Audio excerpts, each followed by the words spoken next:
Terima kasih Yang Mulia Presiden Biden atas penyelenggaraan KTT ini. Dampak perubahan iklim sangat nyata di hadapan kita. COVID-19 dan resesi global membuat tantangan semakin kompleks. Untuk itu saya ingin berbagi 3 pemikiran. Pertama, Indonesia sangat serius dalam pengendalian perubahan iklim dan mengajak dunia untuk melakukan aksi-aksi nyata, to lead by example.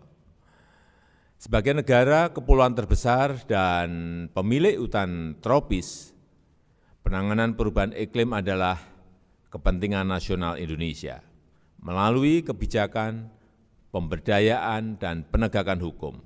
Laju deforestasi Indonesia saat ini turun terendah dalam 20 tahun terakhir. Penghentian konversi hutan alam dan lahan gambut mencapai 66 juta hektar, lebih luas dari gabungan luas Inggris dan Norwegia. Penurunan kebakaran hutan hingga sebesar 82% di saat beberapa kawasan di Amerika, Australia, dan Eropa mengalami peningkatan terluas.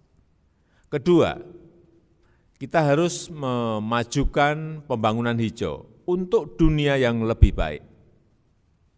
Indonesia telah memutakhirkan NDC untuk meningkatkan kapasitas adaptasi dan ketahanan iklim. Kami menyambut baik penyelenggaraan Konvensi Kerangka Perubahan Iklim ke-26 di Inggris untuk hasil yang implementatif dan seimbang. Kami menyambut baik target sejumlah negara menuju net zero emission tahun 2050, namun agar kredibel komitmen tersebut harus dijalankan berdasarkan pemenuhan komitmen NDC tahun 2030. Negara berkembang akan melakukan ambisi serupa jika komitmen negara maju kredibel disertai dukungan real, dukungan dan pemenuhan komitmen negara-negara maju sangat diperlukan. Ketiga, untuk mencapai target persetujuan Paris dan agenda bersama berikutnya, kemitraan global harus diperkuat. Kita harus membangun kesepahaman, kita harus membangun strategi dalam mencapai net zero emissions dan menuju UNFCCC COP26 Glasgow. Indonesia sedang mempercepat pilot percontohan net zero emission antara lain dengan membangun Indonesia Green Industrial Park seluas 12.500 hektar di Kalimantan Utara yang akan menjadi yang terbesar di dunia.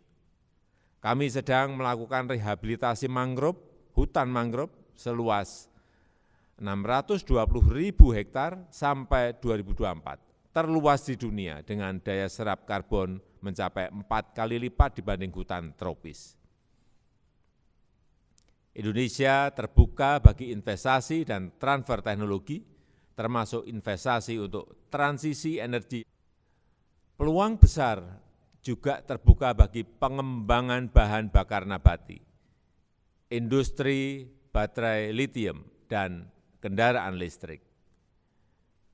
Presidensi Indonesia untuk G20 di tahun 2022 akan memprioritaskan penguatan kerjasama perubahan iklim dan pembangunan berkelanjutan.